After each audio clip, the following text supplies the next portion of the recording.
আজকে একটি সাধারণ ঘটনা নিয়ে আমি কথা বলবো। তো সেই ঘটনাটি হচ্ছে একজন ওলি এবং একজন সাধারণ ছেলের ঘটনা। তো এই ঘটনাটি সবাই শেষ পর্যন্ত শুনবেন, আশা করি কিছু একটা বুঝতে পারবেন। এবং যারা যারা চ্যানেলে নতুন, চ্যানেলটি সাবস্ক্রাইব করবেন। ধন্যবাদ। তো শুরু করি। তো একজন ছেলে ছিল যে বলতেছিল আমি আল্লাহ দেখব।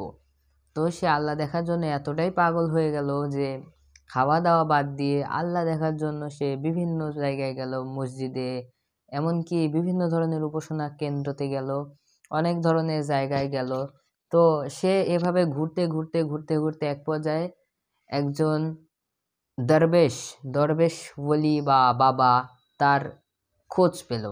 তখন সে পরবর্তীতে তার নিকটে গেল। সঙ্গে সঙ্গে সে তার নিকট গিয়ে সে বলল যে বাবা বা গুরু, আমি আল্লাহকে দেখতে চাই।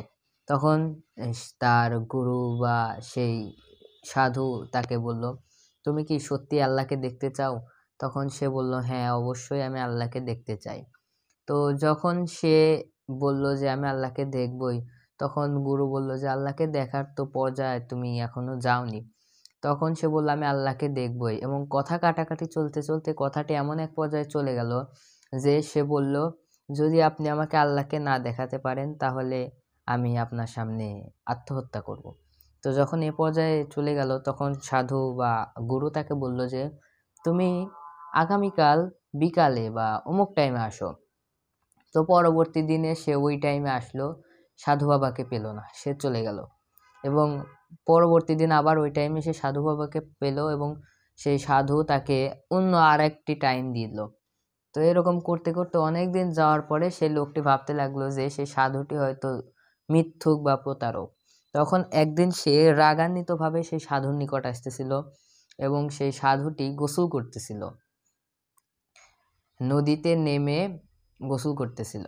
তখন সে বলল রাগান্বিত অবস্থায় যে আপনাকে না আমার আল্লাহ দেখানোর কথা, আমি তো এখনো আল্লাহকে দেখলাম না। তখন সে সাধু তাকে বলল, তুমি কি সত্যি আল্লাহ দেখতে চাও? সে বলল, হ্যাঁ, আমি আল্লাহকে দেখতে চাই। তাহলে সে বলল, তুমি এক্ষুনি আমার নিকট চলে আসো। তো এই কথা বলা মাত্রই সে এক লাফে নদী সাঁতরায়া সাধুর নিকট চলে এলো। তারপর সে আবার বলল, তুমি কি সত্যি আল্লাহকে দেখতে চাও? সে আবার বলল, হ্যাঁ, দেখতে চাই। তো যখনই সে বলল যে আমি আল্লাহকে দেখব, তখন সাধু তার মাথা পানির মধ্যে একদম ডুবিয়ে রেখে দিল অনেকক্ষণ। তো যখন তাকে ডুবিয়ে রাখছে দেখছে সে অনেক ঝটপট করছে। তো পানির মধ্যে মাথা ডুবালে যা হয়। তো অনেকক্ষণ ঝটফট করার পরে সে যখন প্রায় জান বেরিয়ে যাবে তখন তাকে ছেড়েছে, অনেক কষ্ট দেওয়ার পরে তাকে ছেড়েছে। তখন সে একদম হুমড়ি মেরে লাফ দিয়ে উঠে সাধুকে অনেক গালাগালি করতেছে যে আমি তো আল্লাহ দেখতে চাইছিলাম। তখন বলল যে আল্লাহ কি দেখেছো? তখন সে বলল, রাখেন আপনার আল্লাহ, আমি আর একটু হলে মারা যেতাম, আপনি কি এভাবে আল্লাহ দেখান নাকি? তখন সে বলল, তোমাকে আমি সামান্য তো শিক্ষা, এবার শিক্ষা। তখন সে বলল, তোমাকে আমি সামান্য পানির মধ্যে চুবিয়ে রাখলাম, এটা তুমি এটাই তুমি সহ্য করতে পারলে না, আল্লাহর কথা ভুলে গেলে, তাহলে আল্লাহ তোমাকে কেন দেখা দিবেন? নিজেকে ওইভাবে তৈরি করো, আল্লাহ ছাড়া তোমার ধ্যান জ্ঞানে কিচ্ছু থাকবে না, তাহলেই তুমি আল্লাহকে দেখতে পাবে।